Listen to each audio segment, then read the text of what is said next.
I want to begin by thanking everyone attending this webinar. We are recording it for posterity. We're going to upload the link to the website and I'll share it with everyone so that you can forward it. And for those of you who weren't able to join live, you'll still have this information on hand.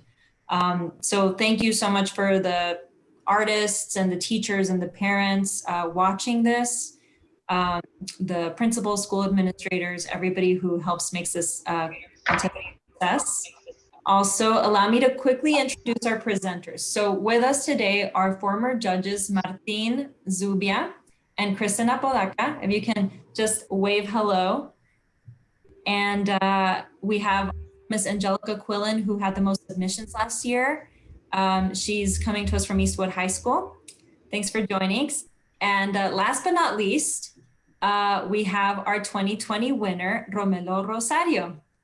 Thanks for being with us today. So we'll hear from them in a bit, but first I want to give a brief overview of what the Congressional Art Competition is and how you can participate this year. I'll give a brief overview, then we'll hear from the presenters, and then we'll open it up to your questions.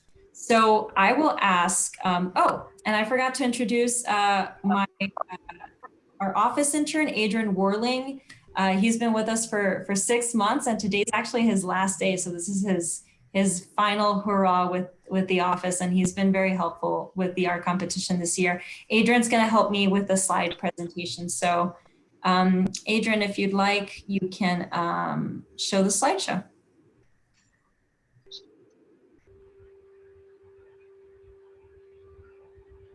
All right.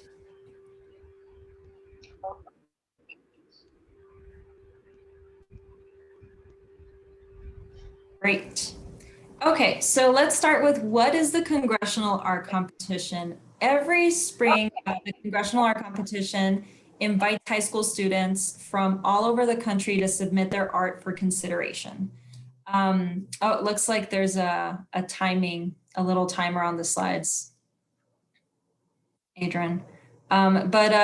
Basically the art competition is, it's hosted by each member of Congress in their own district. So here we're in the 16th Congressional District of Texas. Our neighbors to the east are the 23rd Congressional District represented by Tony Gonzalez. And so there is a little bit of overlap. I do get questions sometimes of which district students are in or which district the school is in, et cetera. That is something to note. But that member of Congress will be hosting their own competition in their district. Congresswoman Escobar hosts a competition within her district. And it's open to 9th through 12th graders. Anybody in that age range can participate. And we encourage all levels of artists to come through. You know, whether you are somebody who's a seasoned young artist and has entered into many competitions, or somebody who's, you know, painting and drawing for the first time, you're welcome to submit. We want to see your art. So next slide, please. So the winner of the Congressional Districts competition, of each congressional district's competition, will have their art displayed in the U.S. Capitol building for 1 year alongside artwork from other contest winners nationwide. And it's displayed in what is called the Canon Tunnel. This is a tunnel that thousands of people go through every year. So this art is very prominently displayed in the Capitol building. Right on the right-hand side, we have actually a picture of the Romelo's artwork, which is currently hanging in the tunnel right now. And that on the left, you have kind of a long view of what the tunnel looks like. Unfortunately, because of the pandemic, our winner and their guest wasn't able to travel there and see it firsthand. But it is hanging there right now. And for the people who are going to the Capitol right now, they're able to see it. And that's just a visual representation of where the artwork will hang. Next slide, please.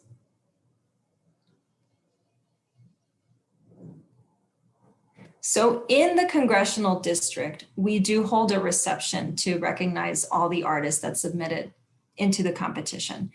These are pictures of the Congresswoman at the 2019 reception when, pre-COVID, when things were still in person. Last year, we held a virtual reception. More likely than not, we'll hold one virtually this year.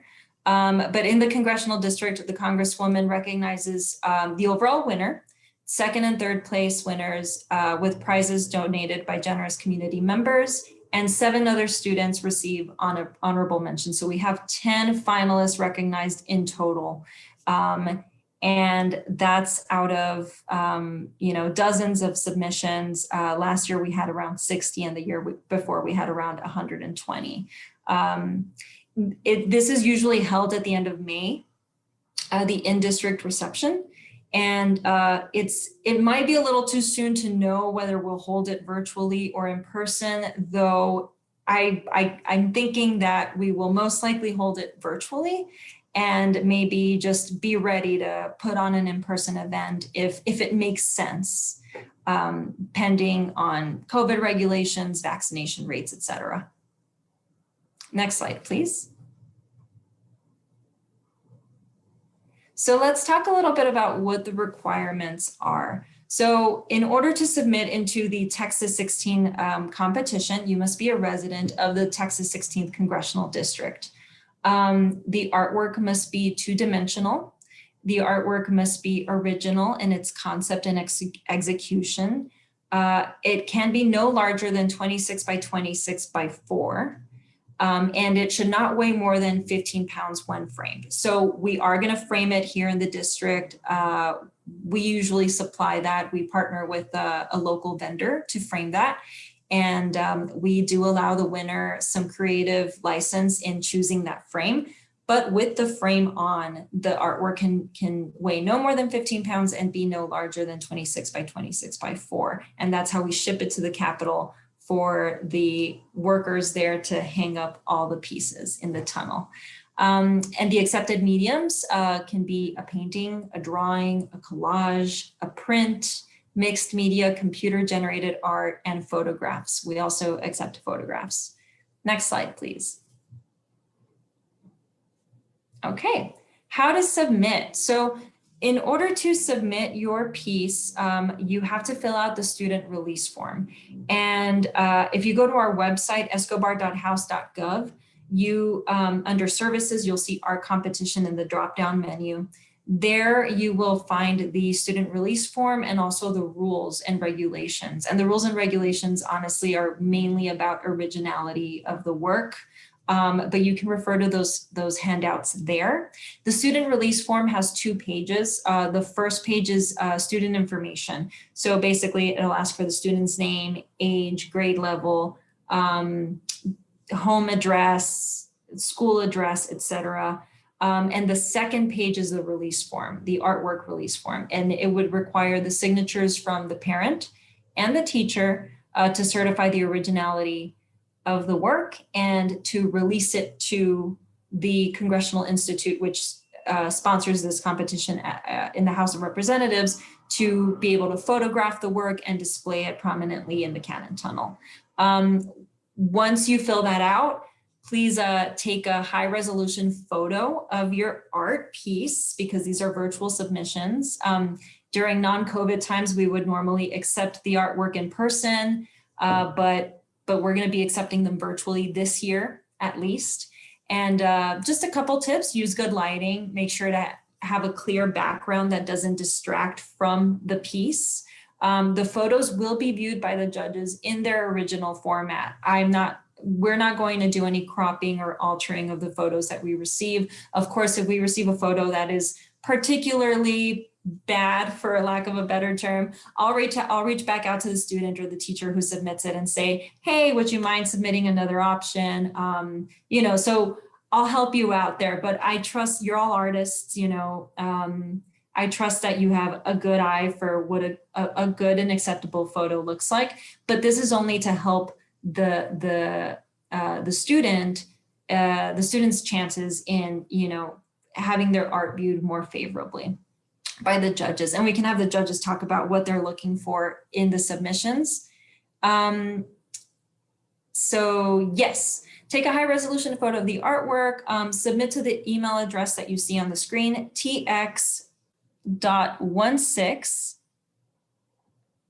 Sorry, I have to make it larger. Okay, there is no dot. I'm sorry. tx16.submissions@mail.house.gov. That is a typo. So that is my mistake. I'll enter it in the chat for everybody. It should read tx16.submissions@mail.house.gov. But it's also in our website. Once you submit to that, try to limit to 1 email per entry. Put the name of the artist as the subject title. That's really helpful to me when I'm processing all the submissions. And please attach the release form and the photo to the email. You know, I usually get things in piecemeal, or I have gotten things in piecemeal. Some teachers help with the submission process. Some students just do it on their own. You know, I get a whole range of submissions, and at the end of the day, I just have to sort through everything to process it, but it would be super helpful if we limited it to 1 email per student, the subject line being the student's name, and then in that same email, both attachments, the student release form and the photo of the artwork. If you submit more than 1 photo, then I'm just gonna assume that you're giving me license to use my judgment and which photo to use. So just something else to note. And the deadline is April 30th, Friday at 5:30 p.m. Mountain Time. If you have any issues, you can email me individually, and you'll see my contact information in the later slide. Next slide, please.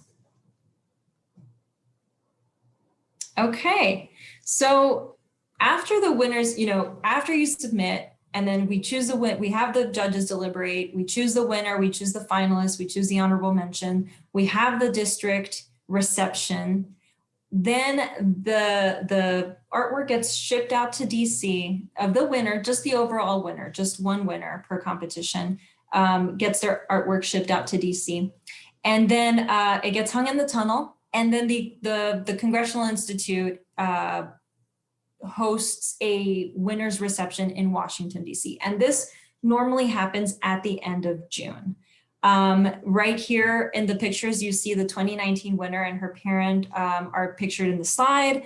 It's usually a really nice event. Unfortunately, last year it didn't happen because of the pandemic, and it was just too late to organize anything in person, and just impossible to organize anything in person. And they did hold a virtual reception.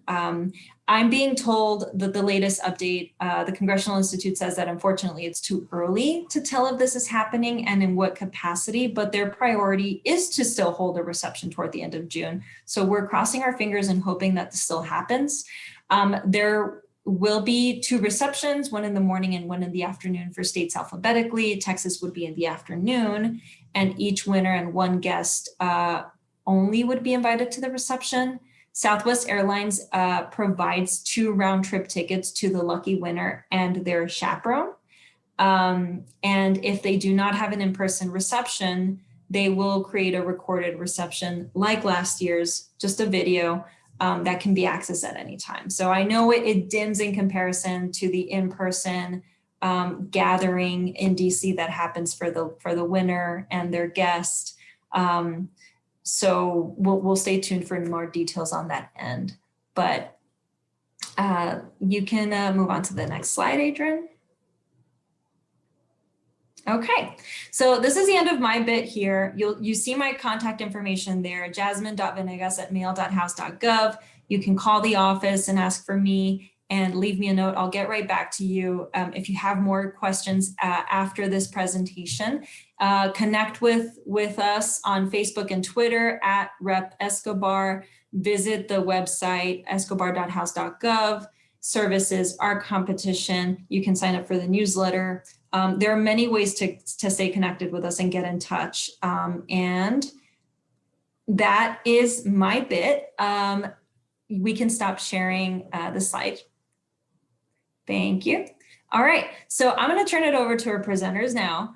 First, we have Angelica Quillen from Eastwood High School. She had a total of 12 students enter their artwork last year, with one student winning second place and 2 receiving honorable mentions. So Ms. Quillen, I'm going to hand it off to you, and just let us know what advice you can give teachers who are looking for how they can promote the competition in their classrooms. Did you incorporate it as an assignment? And did you help students through the logistics of submission, filling out forms, etc.? The floor is yours. So I do assign it, but they don't necessarily have to do it. I do talk to them about this is the opportunity for them to like represent who they are and our culture, our community. And a lot of them have a lot to say. They want to show off where they came from. They want to show off who they are. So I think they use that as the opportunity for them to express themselves. So it is an assignment, but not all of them do it. I don't know if that makes sense. But the ones that do, they do find that joy in telling their story, who they are, not only as us in the border town, but as a culture. And then I think that I've always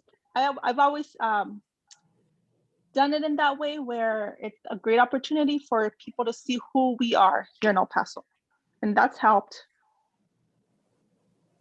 Definitely. So you think that it resonates with students when you tell them to create something that is representative of themselves, of who they are, where they come from. And obviously you didn't make it a mandatory thing, but you did incorporate time in your classroom, perhaps during class time, that they could work on this.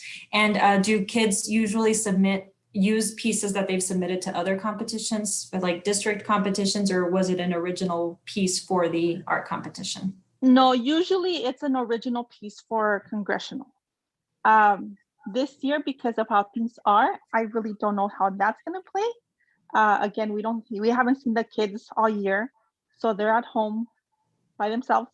So again, I will give the assignment, and hopefully they will step up and do something. But I do give them time in class. It's their assignment, but they can either choose to do congressional or they just choose to do another piece. And it's not just about themselves, it's about our community. And I think that's where it resonates with them. I love that teachers call it congressional. This is something that I've been hearing throughout my time. This is my 3rd time doing this competition in the Congresswoman's office. And every teacher I talk to, they call it congressional. And I just love it because it just— That's how we use it. It's, it's embedded in the culture of the art, Yes. of art community and the art teachers in the districts and in the school system. And it's really cool to see, how ingrained it is in the curriculum and in the psyche of the students. So thanks so much, Ms. Quillen. Thank you. Let me move on to Romelo. Romelo is joining us from Austin, from UT Austin. Romelo was our 2020 art competition winner, and his art now hangs in the Capitol. Romelo, share with us what inspired your winning piece, what inspired you to make it, and how you prepared for it, and what advice you would give to this year's artists entering in the competition. So my piece was definitely inspired by just the things that were happening around me. It was kind of my way of coping with that, because it was kind of a strange time. It was like just between the shooting that happened and the start of coronavirus, and it was all just so much that happened. And so it really meant a lot to me that something so personal to me would be recognized like this. I had participated in the competition 3 years in a row, and I had always been very excited about it, seeing as how it isn't every day your work can be seen in person and by so many people in such a significant place. Never mind the fact that I was only in high school. Like nothing like that had ever been very accessible to me. And so, yeah, it was definitely a really big deal for me. I would say it was intimidating too, because there was just so much unique talent there. And I knew that it would definitely take a lot of work to have my work stand out in a place like El Paso, as we all come from different backgrounds and have so many different perspectives as artists. I always thought it would be such an honor to have my work displayed like that. And I felt it would give me an excellent opportunity to really connect to a broader audience and to prove how far I've come as a creator and as that weirdo who hung out in the art room every day after school. So in that sense, I definitely feel like my work has paid off. That is so true. I'm sure we can all relate as, those feeling, like weirdos just hanging out in high school. I was in the band and I definitely felt like that. So, so thank you so much for sharing that, Romelo. You were also a finalist in the 2019 competition. So you won the 2020, you won the top prize. You were the overall winner. There was a clear consensus among the judges. I remember that. And in 2019, you came in as an honorable mention, I remember. Can you tell us about that piece and the growth that you experienced from 2019 to 2020?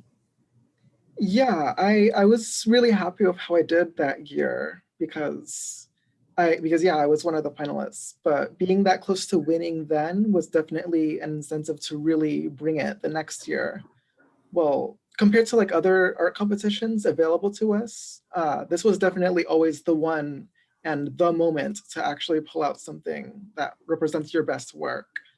And so, but I do feel like with my history and the competition, this was my chance to really push myself to tackle subject matter that I knew would resonate, especially with what happened in our community recently. Exactly. Yeah, and it definitely did resonate. If you want to see a picture of Romelo's winning piece, you can go to the website escobar.house.gov. In the art competition page, we have it displayed there, and it is very touching. Can you tell us a little bit, can you describe what it looks like? Yes, so there's a woman basically, she has a facial expression like this. She's kind of crying into her face because she's so overwhelmed with the things that are happening around her. And there's a crow coming out of her head, kind of emerging from her hair, and it's carrying a marigold. And so I wanted that to kind of represent a kind of symbol for hope and for growth, and that death and awful things that may happen aren't necessarily indicative of, the worst that is to come. It's also indicative of change and of an opportunity to see new things and grow as individuals in this changing world. Well, thank you so much. I think you definitely conveyed that with the imagery that you used in your painting. So thanks, Romelo. We'll hang tight so we can come back to you during the Q&A. I'm going to turn it over now to the judges, the former judges, local artists, Kristen Apodaca and Martin Blaster Zubia. You've probably seen their murals around town. Kristen and Martin, can you tell the audience a little bit about the kind of art that you do, just so they get to know who you are and the kind of talent that we bring to judge these pieces? And also just to elaborate a bit on your experience judging the competition. What were you looking for in terms of thematic and artistic quality? So whoever wants to start.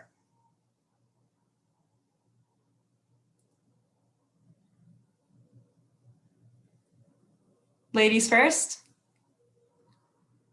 Sure. So my name is Kristen. Thanks, Martin. My name is Kristen. I work on large scale murals, also small, intimate 2D pieces. I do a lot of black and white work, heavy line work as well. A lot of the imagery comes from my surroundings, where I live. A lot of plant life that's around me, a lot of people that are around me, a lot of people and things that inspire me. So that's kind of the things that you'll see coming from me. Very female driven, female heavy kind of stuff. But judging this competition was fun and really interesting because we couldn't see the work physically. So a lot of the work that we were seeing was just, on our screens. And I think that you're looking at a lot of pieces, but what you have to remember is you have to feel a lot of pieces too. So that's kind of where I was coming from when I was judging some of them. Yes, I wanted to see something beautiful, but I also wanted to feel something. So I love kind of that human element and that connection you get from these pieces, which was great because, they're all high school students that, like Miss Quillen was saying, they all have something to say. So for me, it was just kind of navigating through all of these students' brains and kind of what they had to say. And yeah, it was tough. All of those students have great work. It's scary. Martin?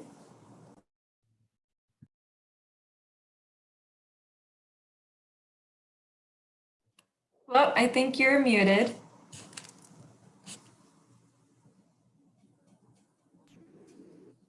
Now?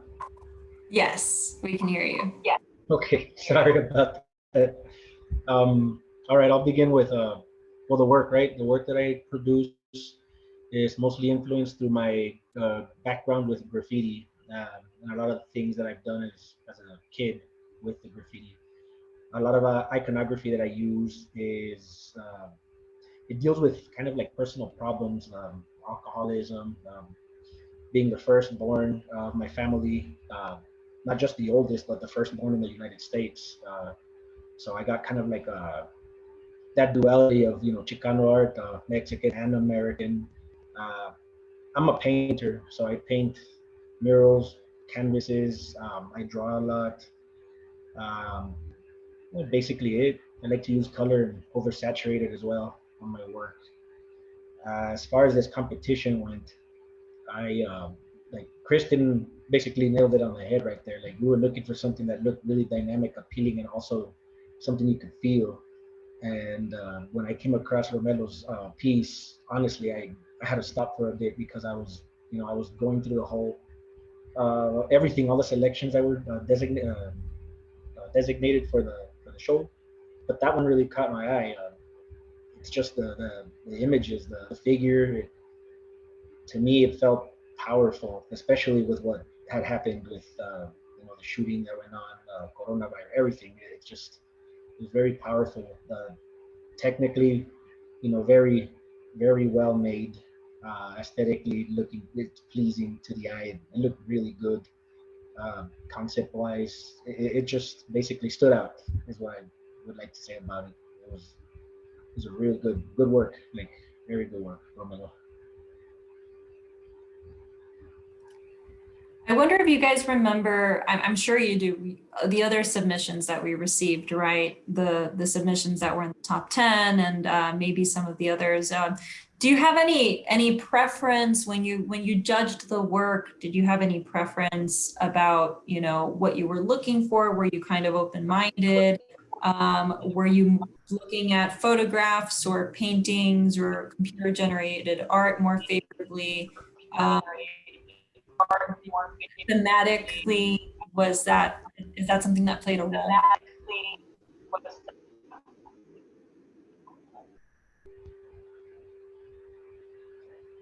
Well, honestly, it made me stop. So we were looking at everything just as art. It really didn't matter if it was a photograph or a painting or a drawing. It just had to be something that caught our attention right off the bat. So, and Romelo's is the one, in my opinion, that stood out the most.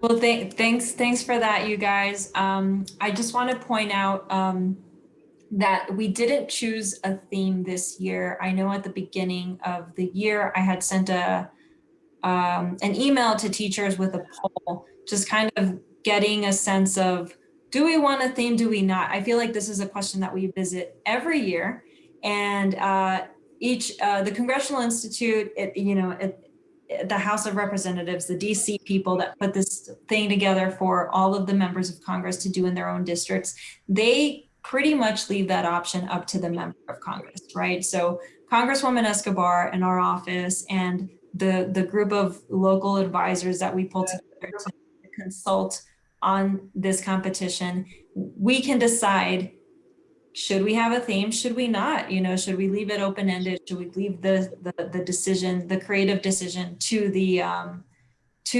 artists who are submitting and who are creating this work? And more often than not, we always get a lot of different opinions, but the no theme always rules out the others. And can you guys comment on why that might be? Like, why do most people prefer not to have a prompt, for instance, and just to let the creative juices flow, per se? And this is a question for everybody. Martin, Kristen, Melo, Angelica, you guys can step in and answer this.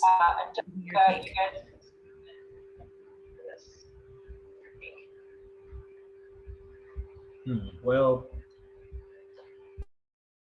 for that question, I think the open theme is probably preferable to most artists because it gives them the chance to shine in what they want to do without limitations.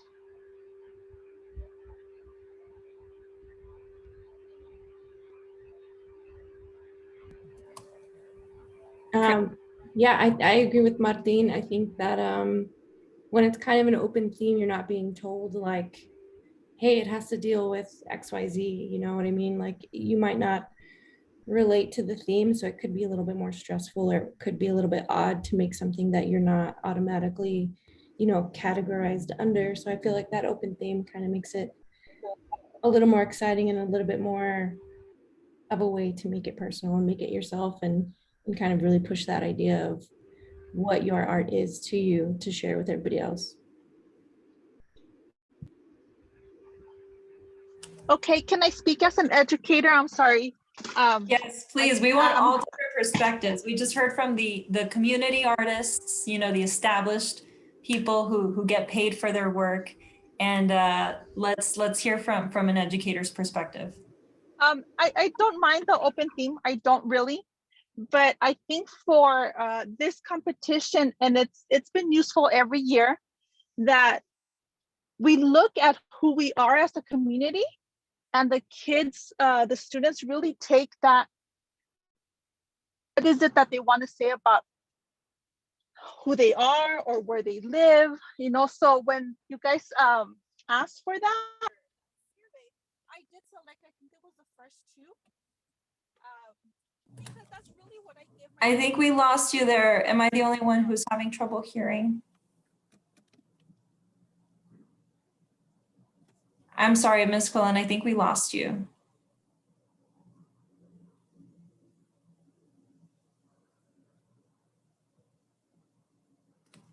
Okay, I think we'll wait a second to let Ms. Quillen jump back on, and then we'll start taking a couple questions. I think we have one. We do have a question, but I think what Ms. Quillen was trying to say is that it's helpful to have guidelines. And when we put out this poll, we did most of the responses were no theme, but we did get a very close tie place. And, the themes that we put out there for consideration were identity on the border, and also, I forget which other, I don't know if Adrian, you remember, probably resiliency during the COVID. During COVID, yes. Can you hear me now? I'm sorry. Yes, I'm driving. I can hear you now. I have to go pick up my daughter from practice, but I'm driving. Please finish your thought. So that's exactly what I was saying. For students themselves, they're still in the stage of learning, and it's helpful for them to give them some sort of guide or some sort of theme that where they can work with. If you let them do anything and everything, they really don't know how, or not all of them will know how to harness those feelings, those thoughts, those ideas that they want to push through. So even though I do totally agree that no theme would work fine, for my students, I usually tell them, tell me who you are as a Hispanic or as someone living in the border, as someone who has family in Juarez, but, and now we talk about our community and what goes on in the community, and that's where they build from for their work.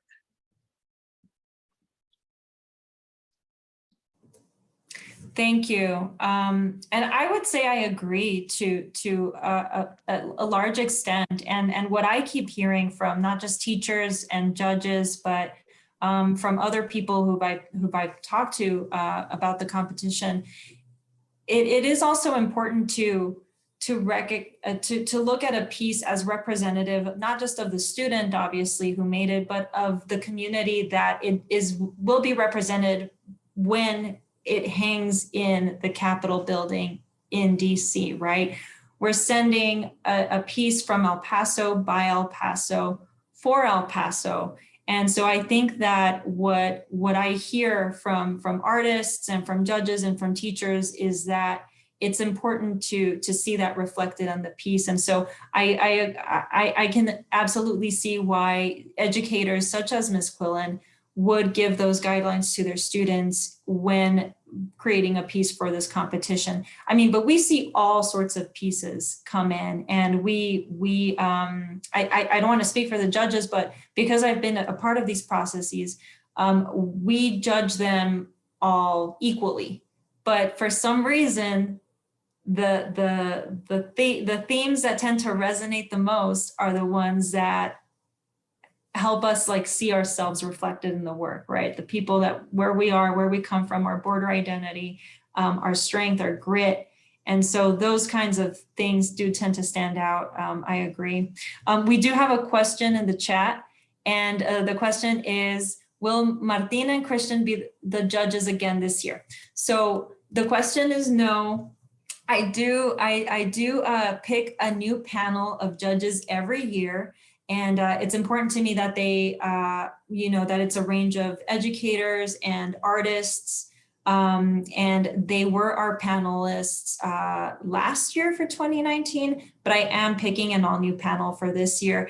And I tend not to disclose that until after the competition because I don't want them to be compromised in any way. But one thing I will note is that the people that I choose do not have affiliations with, affiliations or are educators in the school system, so that we're not picking teachers or anybody who's directly correlated to the students who are submitting, the 9th through 12th grade students who are submitting into the competition. We don't want to give anybody an uneven advantage.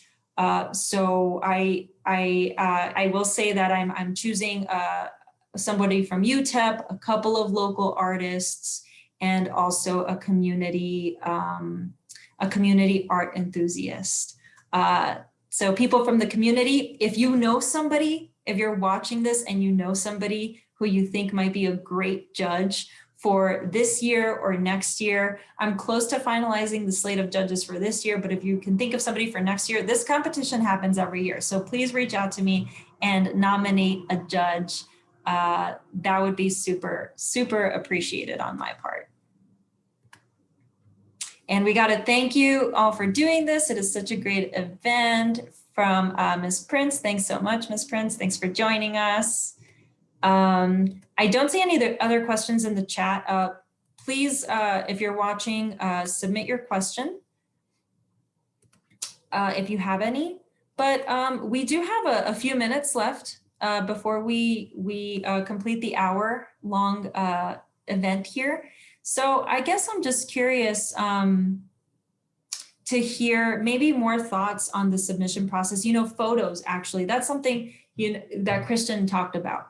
It is very different to judge a piece by looking at it on your computer, right? It's very different seeing it in person, you have it in front of you, you can see its dimensions, you can feel the largeness or the smallness, it might be intentional, right, of the piece, the texture, the composition, etc. And when you see it, on your computer through the virtual submission, and like I said, I know for a fact that this year we're not going to change that component of the submission process. What tips can you guys give to students submitting their work to help it just give it that edge to stand out, because you're not going to see it in person, you know, or the judges, this year's judges won't be seeing it in person. Go ahead, Kristen. I think when you have a white background or something that's a solid background, while you're taking a photo of your artwork really helps, because then I'm not wondering like, hey, what's next to that? Or hey, what's around that? I think also, you know, everyone kind of has a smartphone now. All of you guys are taking pictures with your smartphone. So wipe the camera. Let's not make it blurry. I want to see all the colors and see all the lines and see all the texture that's really happening in all of these pieces, because if you can't experience it in person, which is unfortunate, but it happens, you want a really good photo. You want to really capture what your work looks like in person. So I feel like the least amount of distractions around as possible while you're taking that photo would be great. Definitely. Anyone else? Martin, do you want to give a? Yeah, well, Christian's Weigh right in? with everything, honestly. So, you know, yeah, take the picture, don't have a greasy smudge on it. I would also suggest, don't be afraid of Photoshop.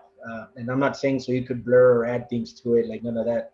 I'm talking about angling it and centering it so it's perfectly level. It wouldn't even hurt to just crop out everything and just submit the image itself. So the image will pop out, which is basically kind of the same thing that Kristen said. If it's behind a flat color, it will pop out and we see all the details with that. Romelo? Because I definitely had to submit mine digitally as well. One thing that I was having trouble with was like a shadow being cast over it, because obviously it was a watercolor painting. So I was kind of taking my picture with it on the table. So one thing I did was I found a way to hang it on the wall. I like had a piece of tape, and that way there was no shadow cast on it and I could have as much light on it as possible. That was helpful for me. That is great advice. Thank you so much for sharing that. I do have another question come in. How heavy-handed are artist statements? So in your student release form, right, which is the form that you have to submit with your photo of your artwork, the first page at the very bottom asks this artist, the student, to submit a statement on their art piece. Like, what is it? What are we looking at? And kind of give us some context. That I do show that to the judges, and I would like the judges to comment on how much, you know, how heavy-handed are artist statements. For instance, if one of my students, and this is, I'm reading from the question, if one of my students were to tackle abstract expressionism and or minimalism, how important is it to correspond with a concept rather than a theme?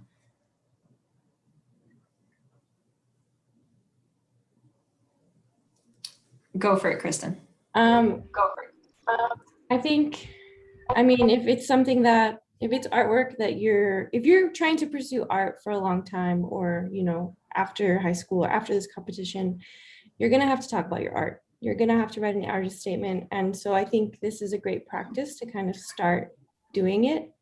And I think if the student were tackling something that was abstract expressionism, minimalism, anything that isn't really representational, I think it's definitely worth diving into that artist statement a little bit more. Because if you're telling me a story that's sad and I'm looking at it, I might feel sad too. I might get that. I might not necessarily get that looking at a piece without reading its background, just because it isn't representational. So I feel like it's really a good practice to just kind of explain what you're doing, explain what you're feeling, or explain what I'm seeing.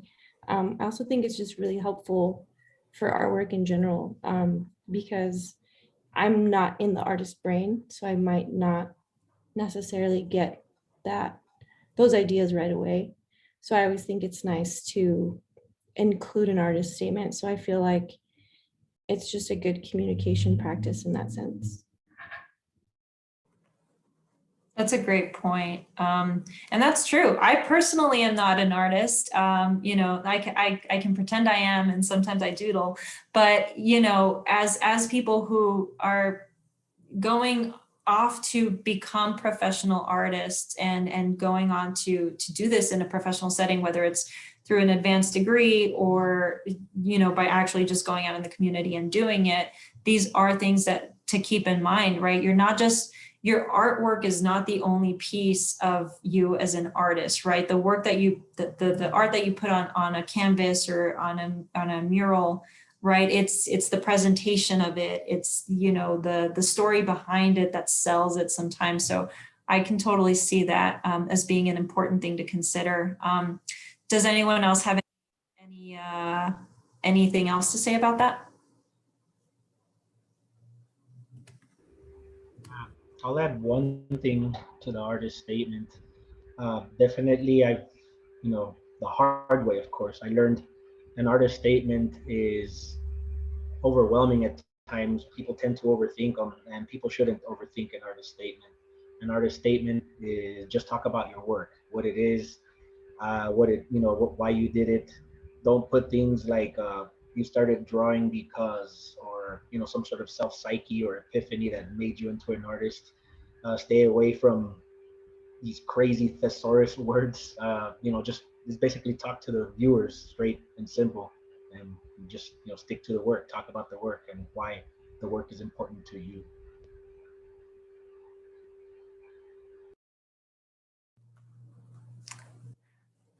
Ms. Quillen, if you're still with us, what advice do you give your students about how to fill out that form, particularly about the artist statement piece, which is, I think, probably the most challenging in that student release form? Yes, I'm still here. Thank you. It's basically, it's the same thing that that was stated. Is tell me as the artist talking to the viewer, what is it that you are showing me? What is it that you want me to see? And that's basically what I ask my students to write about, because they can go on tangents as far as writing, and they do get a little scared, overwhelmed as to what to write. So I put it in that sense, like, you are telling me through your artwork what you're showing me. What is it that I'm looking at? And that's basically it. Thank you for that. I know that Romelo gave a really great description, and you know, sometimes you do look at the art and you come up with your own interpretation for it, right? And then you read the statement, you're like, wow, it's deeper than I thought, or it's different than I thought. And so I wonder if that crossed your mind, Romelo, when you wrote your description, or what was going through your head when you wrote that description, other than obviously, this is me speaking about my piece.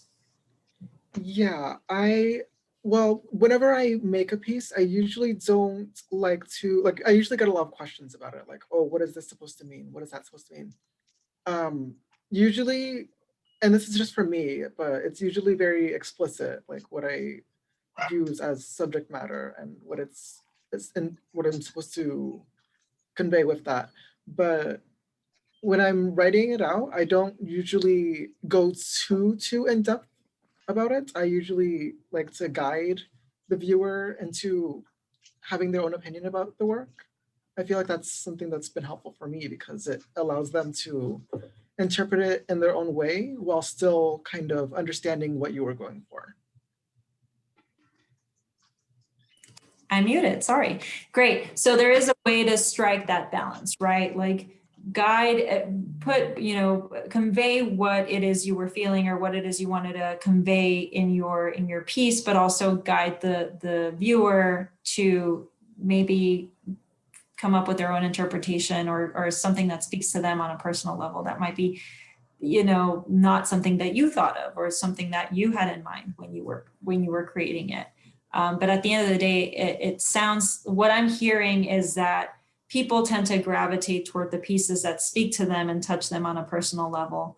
And I think we did a great job of going over the different components of what makes a piece exactly that. So thank you so much for joining us all today.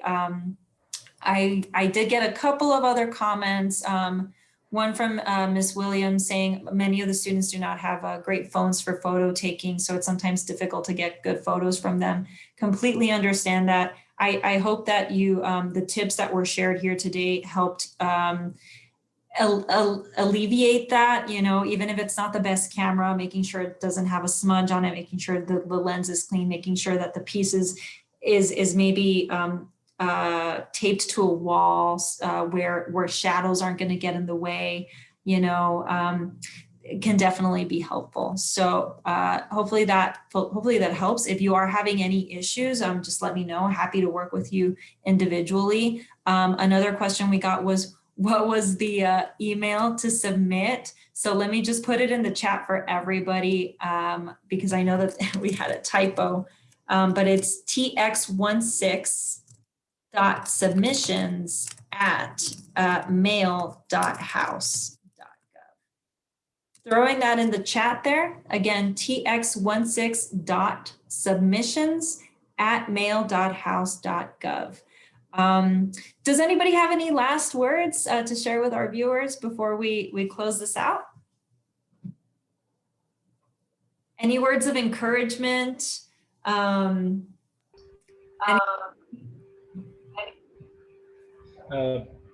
Just one thing I would like to leave everyone with is to all our artists out there, young artists, just don't stop, keep going. Art's beautiful, and sometimes it could get a little overwhelming when maybe you have what is it called, like a block on imagination from time to time, but just keep going. I think the world needs more art, honestly.